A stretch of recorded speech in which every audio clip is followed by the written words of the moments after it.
Hello friend, good evening. Welcome to Hindi साहित्य YouTube channel with Ankita Mishra. और friend, आज हम देखने वाले हैं द्विवेदी युग को।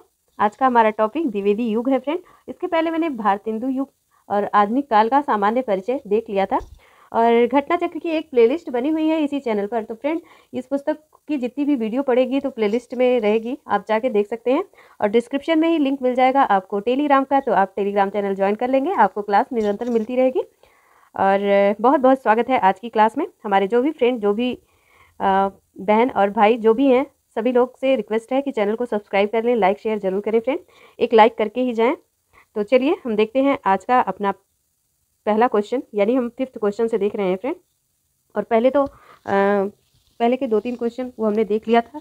वो क्वेश्चन क्या था कि द्विवेदी युग का नामांकन किसके नाम पर हुआ, तो महावीर प्रसाद द्विवेदी हम सभी जानते हैं। तो ऐसे कुछ, और द्विवेदी युग का एक और नाम क्या है, तो जागरण सुधार काल। ये सब प्रश्न हम देख चुके हैं। तो आई थिंक ये 5th क्वेश्चन ही था। तो 5th क्वेश्चन से हम देखते हैं फ्रेंड। द्विवेदी युग का वह साहित्यकार जिसे कविता कामनी कांत, भारतेंदु प्रगेंदु, साहित्य सुधाकर उपाधियों से विभूषित किया गया था, उनका नाम बताना है फ्रेंड। तो नाथूराम शर्मा शंकर था क्या, भारतेंदु हरिश्चंद्र था, रामधारी सिंह दिनकर था, या सूर्यकांत त्रिपाठी निराला था। तो हमने पूछा था आपसे पिछली वीडियो में, क्या ऐसे आपको कोई दिक्कत है पढ़ने में, क्या ऐसे आपको क्लियर नहीं दिखाई देता है। तो किसी ने कोई कमेंट नहीं किया है फ्रेंड, तो आज फिर हम इसी तरह से ले रहे हैं।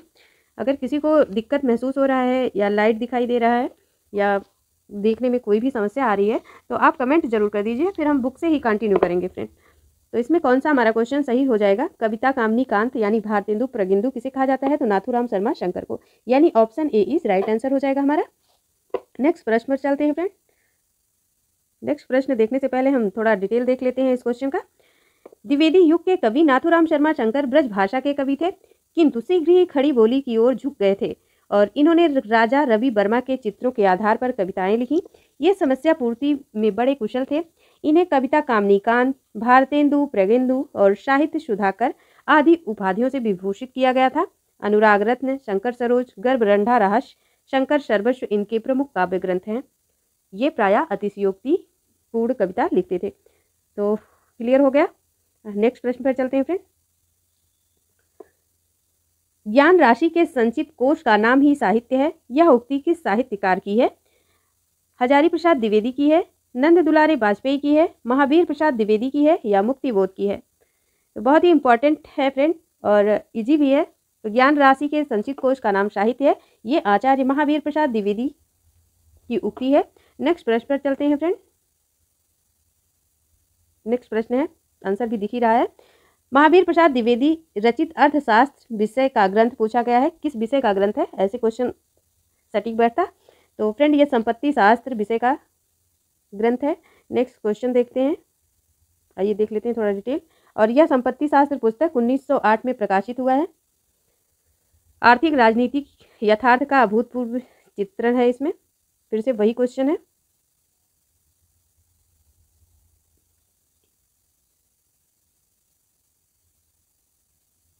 ये रहा क्वेश्चन अगला। प्राचीन पंडित और कवि किसकी रचना है। प्राचीन पंडित और कवि किसकी रचना है, भारतेंदु हरिश्चंद्र की, बालकृष्ण भट्ट की, आचार्य महावीर प्रसाद द्विवेदी की, या स्वामी सत्यानंद की। तो संपत्ति शास्त्र के लेखक का नाम पूछा गया है फ्रेंड। सॉरी। तो प्राचीन पंडित और कवि किसकी रचना है, तो फ्रेंड ये आचार्य महावीर प्रसाद द्विवेदी की रचना है।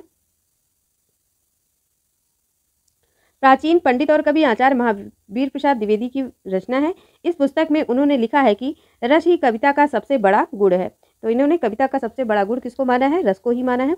नेक्स्ट क्वेश्चन पर चलते हैं फ्रेंड। जूही की कली कविता को किस संपादक ने अपने पत्र में बिना प्रकाशित किए वापस कर दिया था। तो ऐसे कौन से संपादक हैं जिन्होंने बिना प्रकाशित किए इसको वापस कर दिया था। तो फ्रेंड, ये हमारे महावीर प्रसाद द्विवेदी जी ही हैं और इन्होंने इस रचना को अश्लील घोषित करते हुए इसको लौटा दिया था। तो आइए देखते हैं इस क्वेश्चन का detail. Option C is right answer हो जाएगा इसमें।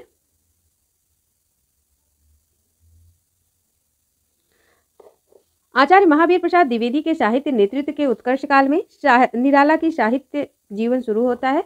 निराला की जूही की कली 1916 में मुक्तक छंद की कविता महावीर प्रसाद द्विवेदी ने अपने पत्र में बिना प्रकाशित किए लौटा दिया था। निराला समन्वय पत्र से जुड़े बाद में सुधा और मतवाला से भी जुड़े, मतवाला से उनका संघर्ष भी रहा है। तो फ्रेंड इन्होंने लौटाया क्यों था? क्योंकि ये इसको अश्लील बता दिए थे। ठीक है, आगे देखेंगे अगले क्वेश्चन को। फिर से वही क्वेश्चन है।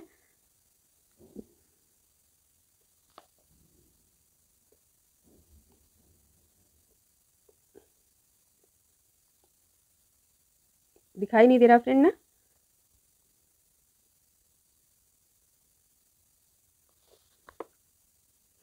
इनमें से कौन द्विवेदी युग के कवि नहीं है?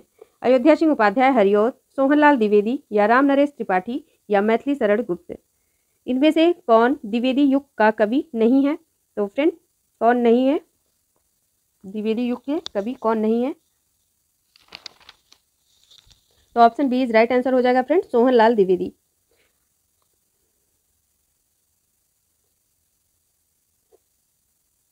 सोहनलाल द्विवेदी द्विवेदी युग के कवि नहीं है, बल्कि राष्ट्रीय चेतना के अग्रदूत और प्रमुख गांधीवादी कवि हैं। द्विवेदी युग के प्रमुख कवि मैथिली शरण गुप्त, अयोध्या सिंह उपाध्याय हरिऔध, श्रीधर पाठक, गया प्रसाद शुक्ल चनेही, लोचन प्रसाद पांडे, राम नरेश त्रिपाठी, नाथूराम शर्मा शंकर, गोपाल शरण सिंह, जगन्नाथ दास रत्नाकर आदि हैं। अगले क्वेश्चन को देखते हैं। इनमें से भी यही पूछा गया द्विवेदी युग के कवि नहीं है, तो अयोध्या सिंह उपाध्याय हरिऔध, गोपाल शरण सिंह, लोचन प्रसाद पांडे या रांगे राघव। कौन सा ऑप्शन करेक्ट हो जाएगा फ्रेंड? रांगे Raghav, option D is right answer. और किसी को याद है तो बता दीजिए रांगे राघव किस युग के कवि हैं, कमेंट कर दीजिए। अगला प्रश्न है, द्विवेदी युग के सर्वश्रेष्ठ प्रगीतकार माने जाते हैं रूपनारायण पांडे, लोचन प्रसाद पांडे, मधुकर पांडे या इनमें से कोई नहीं।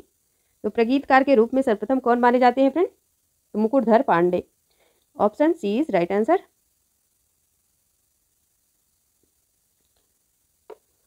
लोचन प्रकाश पांडे के प्रकाश नहीं है, पांडे है, लोचन प्रसाद है। लोचन प्रसाद पांडे के अनुज मुकुटधर पांडे भी सुकवि थे। तो दोनों भाई थे फ्रेंड, इसको ध्यान रखिएगा। लोचन प्रसाद और मुकुटधर पांडे दोनों भाई थे और सुकवि थे, यानी दोनों लोग ही कवि थे, रचनाकार थे। वे प्रकृति के उपासक थे। इनके काव्य में भावात्मकता, आंतरिक संवेदना और रहस्यात्मक अनुभूति के दर्शन होते हैं। ये द्विवेदी युग के सर्वश्रेष्ठ प्रगीतकार माने जाते हैं। वस्तुतः इनके काव्य में छायावाद का पूर्वाभास मिलता है।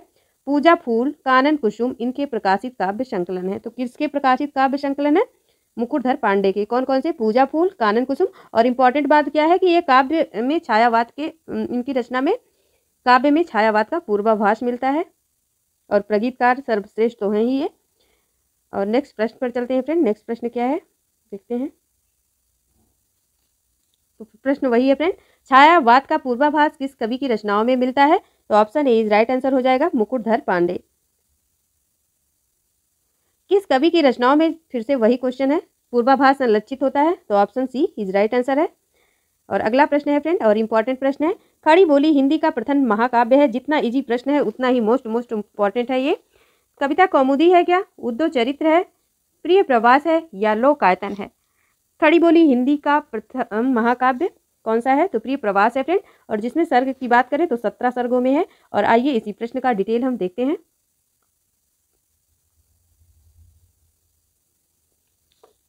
अयोध्या सिंह उपाध्याय हरिऔध कृत प्रिय प्रवास संस्कृत का तत्सम तथा कोमल कांत पदावली से अलंकृत एवं संस्कृत वर्णों से में लिखित हिंदी खड़ी बोली का प्रथम काव्य है। अगर आपसे पूछा गया प्रिय प्रवास किस भाषा में लिखी गई, किस वृत्तों में लिखी गई फ्रेंड, तो संस्कृत के वर्ण वृत्तों में यह लिखा गया है। ठीक है, 17 सर्ग हैं।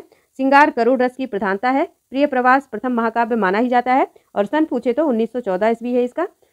और इसी कृति पर मंगला प्रसाद पारितोषिक प्रदान किया जा चुका है। किसको? हरिऔध जी को। रामचंद्र शुक्ल ने अपने हिंदी साहित्य के इतिहास में प्रिय प्रवास को महाकाव्य नहीं माना है। ये इंपॉर्टेंट तथ्य है कि किस आचार्य ने या किस विद्वान ने प्रिय प्रवास को प्रथम महाकाव्य नहीं माना, तो रामचंद्र शुक्ल जी हैं। हरिऔध जी बहुमुखी प्रतिभा के धनी थे। गद्य और पद्य में उनका समान अधिकार था। कुल मिलाकर 51 रचनाएं की हैं। ये नहीं पूछा जाएगा फ्रेंड कितनी रचना किए हैं। तो प्रिय प्रवास में राधा और कृष्ण के सात्विक प्रेम पर आधारित करुण रस प्रधान एक मार्मिक प्रबंध काव्य है। हरिऔध जी ने के पहले इसका नाम ब्रजांगना बिलाप रखा था। हरिऔध जी ने पहले इसका नाम क्या रखा था? तो ब्रजांगना बिलाप। बाद में क्या रखा? प्रिय प्रवास। इसको ध्यान रखिएगा, किंतु बाद में इसका नाम प्रिय प्रवास रख दिया। हरिऔध जी ने जहाँ चोखे चौबदे में मुहावरे के बाहुल्य तथा लोक भाषा का समावेश का प्रयास किया। वहीं वैदेही बनवास द्वारा एक और प्रबंध सृष्टि का प्रयत्न किया। अपने काव्य संग्रह रस कलश को ब्रजभाषा में लिखकर यह सिद्ध कर दिया कि ब्रजभाषा पर उनकी अच्छी पकड़ है। हरिऔध जी ने 2 नाटक प्रद्युम्न विजय 1893 और रुक्मणी परिणय 1894 भी लिखे। तो 2 नाटक भी लिखे हैं फ्रेंड। कौन कौन? प्रद्युम्न विजय और रुक्मणी परिणय। सन 1894 में इनका प्रथम उपन्यास प्रेम कांता प्रकाशित हुआ। देखिए चंद्रकांता किसका है? तो ये उपन्यास है खैर द्विवेदी देवकी नंदन खत्री का है। और प्रेम कांता आ गया तो प्रेम कांता हरिऔध जी का है। 1894 का प्रथम उपन्यास ये भी है। तत्पश्चात 2 उपन्यास हैं फ्रेंड, ठेठ हिंदी का ठाठ और अधकिला फूल। तो ठेठ हिंदी का ठाठ 99 में है फ्रेंड, 1899 में, और अधकिला फूल तो 1907 में। तो प्रथम उपन्यास अगर पूछा जाए हरिऔध जी का तो प्रेम कांता, इसको ध्यान दीजिएगा। और इसके पश्चात 2 उपन्यास और, ठेठ हिंदी का ठाठ और अधकिला फूल। और भी इम्पोर्टेंट तथ्य अभी रह गए हैं तो उसको भी देख लेते हैं फ्रेंड।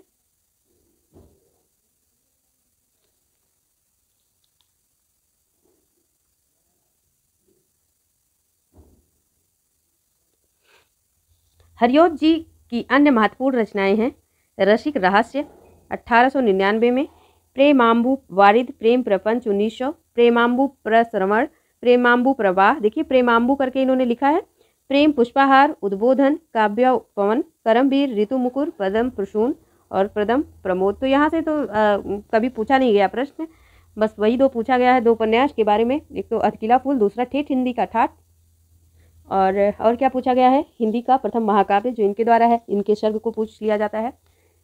तो ये भी खैर एक बार देख लीजिएगा। आगे देखेंगे अगला तथ्य क्या है। कल्पलता, बोलचाल परिजात तथा हरिऔध सत्सई जैसे मुक्त काव्य के अलावा कबीर वचनावली, साहित्य संदर्भ, हिंदी भाषा और साहित्य का विकास, आलोचना कृतियों की रचना हरिऔध जी ने की है। सन 1914 में इन्होंने हिंदी साहित्य सम्मेलन के पद को भी सुशोभित किया है। खड़ी बोली का प्रथम महाकवि होने का श्रेय अयोध्या प्रसाद हरिऔध को है। तो ये रही फ्रेंड इंपॉर्टेंट बात, एक बार हम फिर से रिपीट करते हैं, ठीक है। तो प्रथम महाकाव्य किसको माना गया? प्रिय प्रवास को। इसमें सर्ग कितने हैं? 17 सर्ग हैं फ्रेंड। सन पूछे तो किस सन में इसका प्रकाशन वर्ष किया गया? 1914 में। और इसी कृति पर अयोध्या सिंह उपाध्याय हरिऔध को मंगला प्रसाद पारितोषिक भी मिला। और रामचंद्र शुक्ल अपने हिंदी साहित्य में इसको प्रथम महाकाव्य की संज्ञा नहीं देते हैं, मतलब नहीं मानते हैं। तो ये थी इंपॉर्टेंट बात। और कुल इनकी रचनाएं कितनी हैं? तो 51 रचनाएं हैं। चौखे चौपदे इनकी कैसी रचना है? तो ये मुहावरेदार रचना है। रस कलश को किस भाषा में लिखा? तो इन्होंने ब्रज भाषा में लिखकर यह सिद्ध कर दिया कि यह ब्रज भाषा में उनकी अच्छी पकड़ है। हरिऔध जी के 2 नाटक कौन कौन से हैं? तो सबसे पहला नाटक कौन सा है? तो प्रेम प्रकाश है फ्रेंड, सॉरी प्रेम कांता है, प्रेम कांता है। और इसके पश्चात अगर 2 उपन्यास पूछे तो ठेठ हिंदी का ठाठ और अधकिला फूल है। तो ये इतना इंपॉर्टेंट है। आगे देखेंगे अगला क्वेश्चन, हम अगले क्वेश्चन की तरफ बढ़ते हैं फ्रेंड। प्रिय प्रवास का प्रथम प्रकाशन किस वर्ष में हुआ? तो 1914 में हुआ है, ठीक है, हम बता ही चुके। अब आसान हो गया, अब यहीं का यहीं याद होगा फ्रेंड, क्लास में ही लर्न होगा, आपको याद होगा, मुझे पूरी उम्मीद है। खड़ी बोली हिंदी का प्रथम आधुनिक कालीन महाकाव्य पूछा गया तो प्रिय प्रवास ही है। अगला देखिए, बहुत बार ये क्वेश्चन बना हुआ है, हर एग्जाम में पूछा गया है। अयोध्या सिंह उपाध्याय हरिऔध का प्रसिद्ध काव्य प्रिय प्रवास ही है।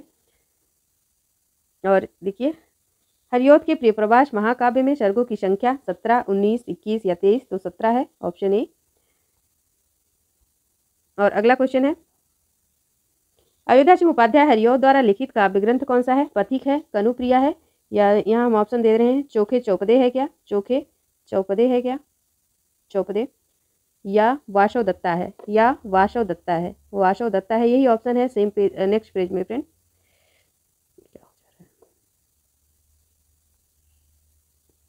तो ऑप्शन चले गए हैं, तो फ्रेंड चोखे चौपदे हैं, option C is right answer है। हम नेक्स्ट प्रश्न पर चलते हैं। नेक्स्ट प्रश्न है, वैदेही बनवास के रचयिता पूछा गया है, वैदेही बनवास के रचयिता कौन है?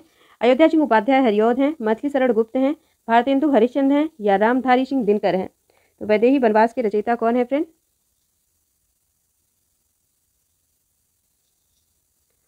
तो अयोध्या सिंह उपाध्याय हरिऔध ही हैं। और किसी को याद है तो बता दीजिए, वैदेही बनवास कितने सर्गों में है? अगले प्रश्न पर चलते हैं। अगला प्रश्न है,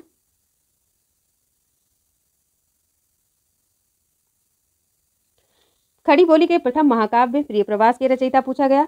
भारतेंदु हैं, हरिऔध जी हैं, माखनलाल चतुर्वेदी हैं या केशवदास हैं। तो option B is right answer हो जाएगा।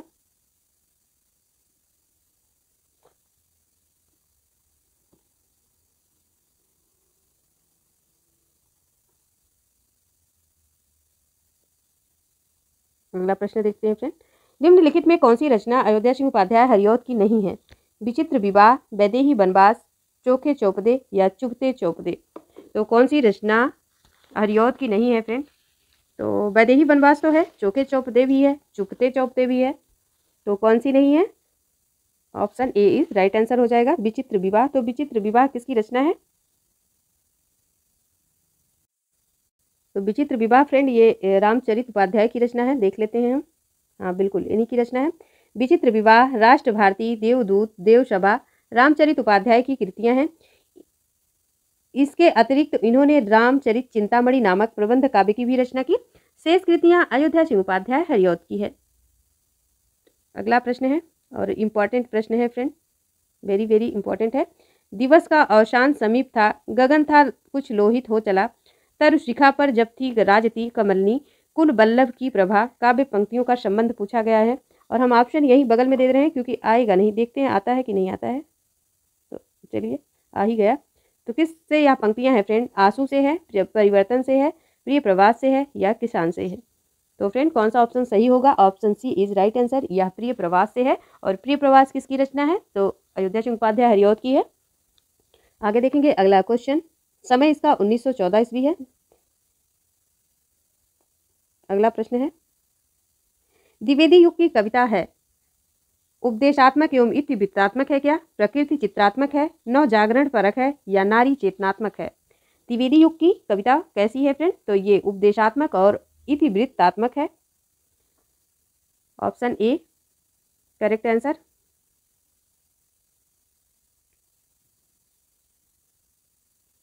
डॉक्टर नगेंद्र ने अपनी पुस्तक हिंदी साहित्य के इतिहास में लिखा है कि सामान्यतः द्विवेदी युगीन काव्य को नीरस, इतिवृत्तात्मकता, उपदेशात्मकता कहा जाता है। तो नीरस किसने कहा है द्विवेदी युगीन को? इसको भी ध्यान रख लीजिएगा, डॉक्टर नगेंद्र कहते हैं। नेक्स्ट क्वेश्चन है, इतिवृत्तात्मकता किस काव्य युग की प्रमुख विशेषता है? भारतेंदु, शुक्ल, द्विवेदी या छायावादी? तो फ्रेंड ऑप्शन बी। आगे देखेंगे अगला क्वेश्चन और ये इंपॉर्टेंट प्रश्न है क्योंकि प्रश्न ऐसा भी बनता है, द्विवेदी युगीन साहित्य में किसकी प्रवृत्ति की प्रमुखता नहीं है? गद्यात्मकता नहीं है या काव्यात्मकता नहीं है, वैचारिकता नहीं है या इतिवृत्तात्मकता नहीं है? नहीं है पूछा गया है फ्रेंड, इसको ध्यान दीजिएगा।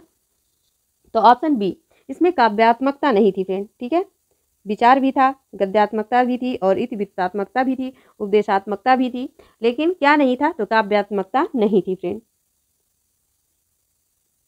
अगला प्रश्न देखिए,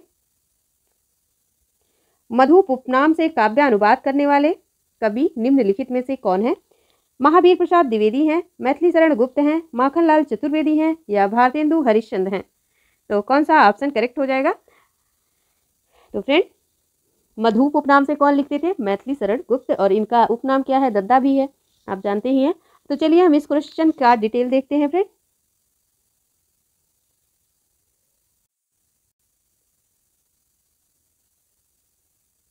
और इस क्वेश्चन का डिटेल है, मधुप उपनाम से काव्यानुवाद करने वाले कवि मैथिली शरण गुप्त हैं और बंगला में कवि माइकल मधुसूदन दत्त मेघना वध, विरहिणी वज्रांगना आदि कृतियों का काव्यानुवाद नवीनतम नवीनतम नहीं है, ये नवीन चंद्र है, नवीन चंद्र सेन पालासीर का युद्ध का अनुवाद प्लासी का युद्ध नाम से किया है। उस समय के परंपरा के अनुसार उन्होंने अपना उपनाम ऋषि केंद्र रखा है, जिस पर आचार्य द्विवेदी ने लिखा था कि क्या लिखा था देखते हैं।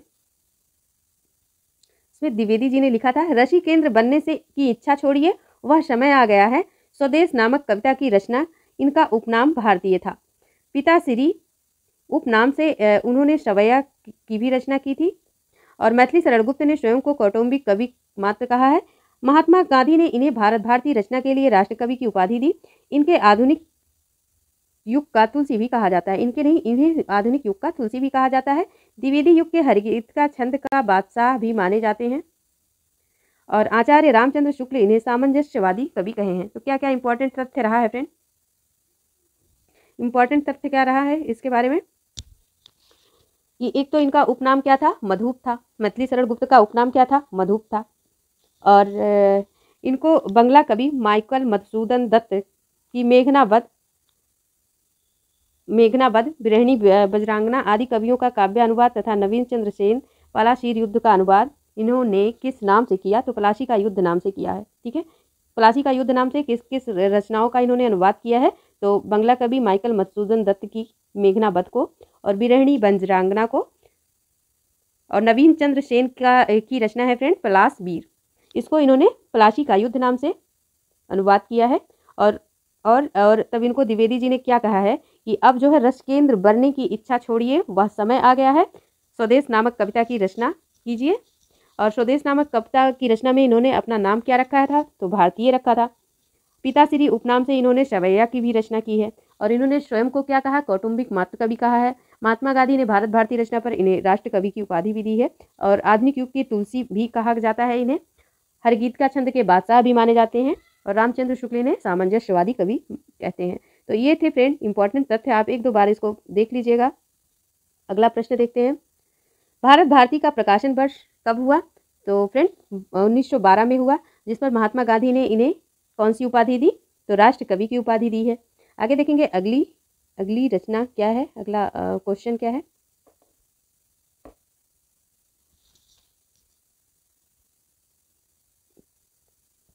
तो चलिए इनके बारे में थोड़ा डिटेल से देख लेते हैं फ्रेंड। ठीक है,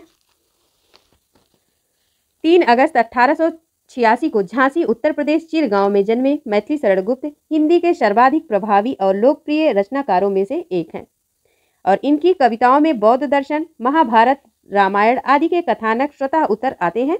हिंदी की खड़ी बोली के रचनाकार गुप्त जी हिंदी कविता के इतिहास के एक महत्वपूर्ण पड़ाव के समान हैं।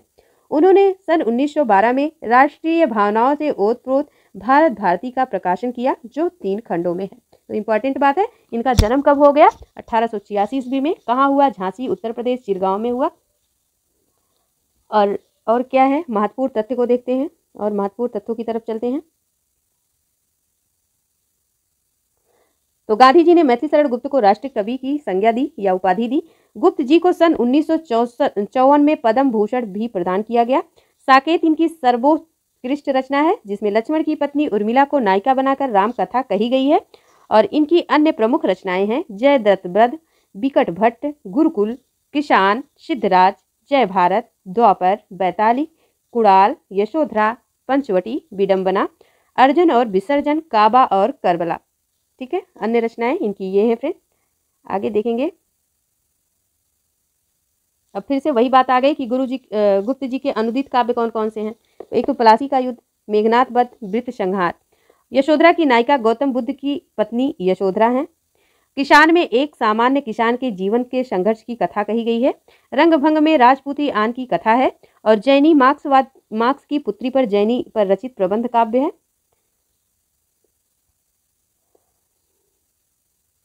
मैथिली शरण गुप्त की प्रथम पुस्तक रंग में भंग का प्रकाशन सन 1919 में हुआ, किंतु इनकी ख्याति का मूल आधार भारत भारती रहा है। गुप्त जी ने तिलोत्तमा, चंद्रहास, अनध नामक 3 नाटक लिखे हैं। तो कौन कौन से नाटक हैं गुप्त जी के? चंद्रहास, अनध, तिलोत्तमा। सभी प्रकार के प्रगीत मुक्तक भी लिखे हैं इन्होंने। और गुप्त जी राम भक्त कवि थे।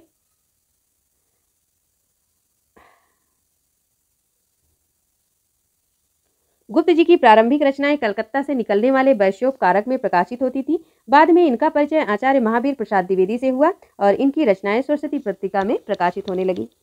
ठीक है, पहले कहाँ निकलती थी? कलकत्ता में। किससे होकर निकलती थी फ्रेंड? तो वैश्योपकारक पत्रिका थी। भारत भारती में किस भावना की रूपरेखा प्रस्तुत है? दैन्य, प्रेम भावना, राष्ट्रीय भावना या भक्ति भावना? तो राष्ट्रीय भावना, option B is right answer.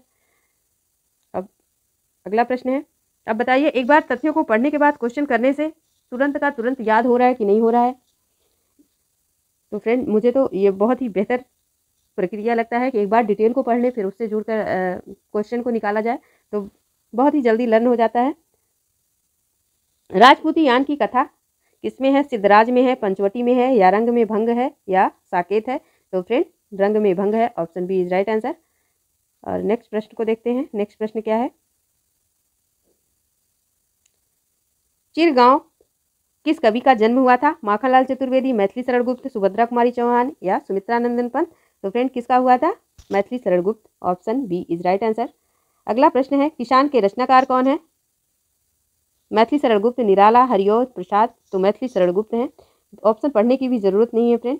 अगला प्रश्न है, रंगभंग नामक काव्य कृति के रचयिता कौन है? तो मैथिली शरण गुप्त ही हैं, ऑप्शन सी। अगले प्रश्न को देखते हैं। अगला प्रश्न है, निम्नलिखित में एक मैथिली शरण गुप्त की काव्य रचना नहीं है? सिद्धराज, जय भारत, हिडिंबा, या कृषक क्रंदन? तो मैथिली शरण गुप्त की रचना कौन सी नहीं है पूछा गया है फ्रेंड, और कौन सा ऑप्शन इसमें करेक्ट होगा? तो कृषक क्रंदन, कृषक क्रंदन, ठीक है, ये नहीं है, option D is right answer. तो ये किसान है, इनकी रचना क्या है फ्रेंड? किसान है। कृषक क्रंदन जयशंकर प्रसाद की रचना है, ठीक है। आगे देखेंगे। अगला क्वेश्चन है, निम्न में कौन सी रचना मैथिली शरण गुप्त की नहीं है? पंचवटी, रेणुका, यशोधरा, या साकेत? तो रेणुका नहीं है friend, option B is right answer. तो रेणुका किसकी कृति है आप बता दीजिए कमेंट में। अगला प्रश्न है, फिर से वही प्रश्न है, इनमें से मैथिली शरण गुप्त की रचना नहीं है? भारत भारती, जयद्रथ व्रत, प्रेम पथिक, या यशोधरा? तो Prem Pathik, option C is right answer, ये नहीं है। और तो फिर ये किसकी रचना है? तो ये जयशंकर प्रसाद की रचना है, ऑप्शन सी, ठीक है। आगे देखेंगे अगले क्वेश्चन को। तो फ्रेंड अगले क्वेश्चन को देखते हैं। तो चलिए फ्रेंड अगला क्वेश्चन देखते हैं। मैथिली शरण गुप्त द्वारा रचित जयद्रथ व्रत क्या है? महाकाव्य है, प्रबंध काव्य है, खंड काव्य है, या इनमें से कोई नहीं? तो क्या है फ्रेंड? जयद्रथ व्रत क्या है? तो यह एक खंड काव्य है, option C is right answer. Jayadrath व्रत क्या है? यह खंड काव्य है। आइए डिटेल देखते हैं। मैथिली शरण गुप्त द्वारा रचित जयद्रथ व्रत का प्रकाशन 1910 ईस्वी में हुआ। मैथिली शरण गुप्त की प्रारंभिक रचनाओं में भारत भारती को छोड़कर जयद्रथ व्रत की प्रसिद्धि सर्वाधिक रही। हरगीतिका छंद में रचित यह एक खंड काव्य है, ठीक है। आगे देखेंगे अगला क्वेश्चन। साकेत महाकाव्य का सर्वाधिक मार्मिक सर्ग है? षष्ठ है, सप्त है, अष्ट है, या नवम है? तो फ्रेंड सबसे मार्मिक सर्ग क्या है? तो नवम सर्ग है, option D is right answer है। आगे देखेंगे अगला स्टेटमेंट ही देखते हैं। मैथिली शरण गुप्त कृत साकेत महाकाव्य का नवम सर्ग सर्वाधिक महत्वपूर्ण है या मार्मिक है? साकेत में 12 सर्ग हैं, जिसका रचना काल 1916 से 1932 ईस्वी है। साकेत की संपूर्ण कथा का केंद्र बिंदु उर्मिला है। अच्छा, कभी कभी ये पूछा जाता है ये राम काव्य है या मतलब ऐसे पूछ लिया जाता है, तो ये राम कथा पर आधारित है फ्रेंड। मान लीजिए आपको उलझाने के लिए दे दिया गया ये लक्ष्मण की कथा है या राम की कथा है, तो ये राम कथा पर आधारित है, ठीक है, इसको ध्यान दीजिएगा। आरंभ में इसका नाम उर्मिला उताप था, अर्थात उर्मिला काव्य रखा गया था, क्योंकि महाकवि रविंद्रनाथ ने बंगला भाषा में लिखे गए अपने निबंध काबेर उपेक्षिता राम कथा की अव्यक्त वेदना देवी उर्मिला के प्रति भारतीय कवियों की उपेक्षा की ओर ध्यान उत्कृष्ट किया था। आचार्य महावीर प्रसाद द्विवेदी ने कवियों की विषयक उर्मिला की उदासीनता का लेख द्वारा हिंदी कवियों से अनुरोध किया कि वे इस उपेक्षा को दूर करें, और अपने काव्य गुरु द्विवेदी जी के संकेत पाकर ही गुप्त जी ने साकेत लिखना शुरू किया था। तो पहले इसको किसने? रविंद्रनाथ टैगोर ने बता दिया था, इसकी उपेक्षिता कर दी थी, ठीक है। लेकिन आचार्य महावीर प्रसाद द्विवेदी कवियों की उर्मिला विषयक उदासीनता लेख द्वारा हिंदी कवियों से अनुरोध किया कि वे इस उपेक्षा को दूर करें, तो इसकी उपेक्षा कर दिया था। तो आचार्य महावीर प्रसाद द्विवेदी ने उर्मिला विषयक उदासीनता को देखकर अनुरोध किया कि इसकी उपेक्षा को दूर किया जाए, और अपने गुरु का संकेत पाकर गुप्त जी ने साकेत लिखना शुरू किया। और ये काव्य गुरु भी रहे हैं मैथिली शरण गुप्त के महावीर प्रसाद द्विवेदी जी, इसको भी ध्यान दीजिएगा। आगे देखेंगे फ्रेंड, अगले प्रश्न की तरफ चलते हैं। अगला प्रश्न है, साकेत की कथा का मुख्य संबंध किसके चरित्र से जुड़ा है? तो राम और सीता के, लक्ष्मण और उर्मिला के, भरत और मांडवी के, या लक्ष्मण और सीता के? तो फ्रेंड ये किससे जुड़ा हुआ है? ये लक्ष्मण और उर्मिला से जुड़ा हुआ है, option B is right answer हो जाएगा। और अगले प्रश्न को देखते हैं फ्रेंड। अगला प्रश्न है, अगला प्रश्न पढ़ने से पहले हम इसका डिटेल देख लेते हैं। साकेत की कथा मुख्य संबंध उर्मिला और लक्ष्मण के चरित्र से जुड़ा है। मैथिली शरण गुप्त का सर्वश्रेष्ठ काव्य है। इसकी कथा साकेत अयोध्या को केंद्र मानकर लिखी गई है।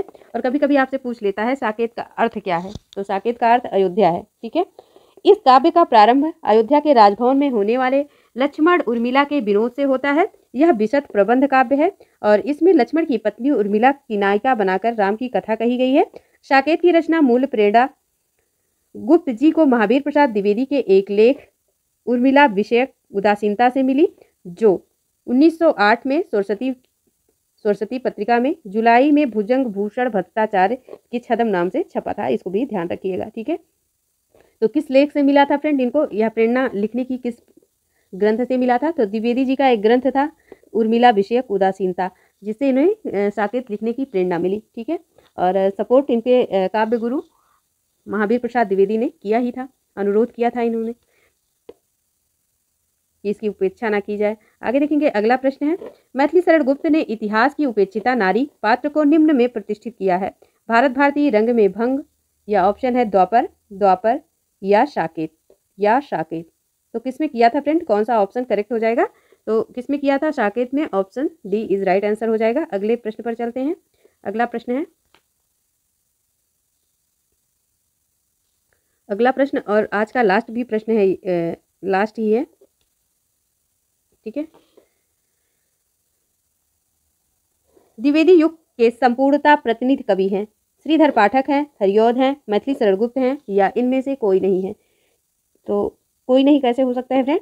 Option C is right answer, Maithili Sharan Gupt ही हैं। इनके बारे में डिटेल से देखते हैं। आचार्य रामचंद्र शुक्ल ने हिंदी साहित्य का इतिहास लिखा।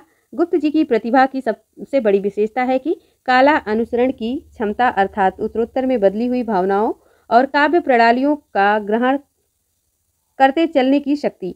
और इस दृष्टि से हिंदी भाषी जनता के प्रतिनिधि कवि ये निसंदेह कहे जा सकते हैं। भारतेंदु के समय स्वदेश प्रेम की जो भावना जिस रूप में बदली चली आ रही थी उसका विकास भारत भारती में मिलता है। इधर के राजनीतिक आंदोलन ने जो भी रूप धारण किया है उसका पूरा आभासी पिछली रचनाओं में मिलता है। इस आधार पर कहा जा सकता है कि सत्याग्रह, अहिंसा, मनुष्यत्ववाद, विश्व प्रेम, किसानों में श्रमजीवियों के प्रति सम्मान, सबकी झलक हम पाते हैं।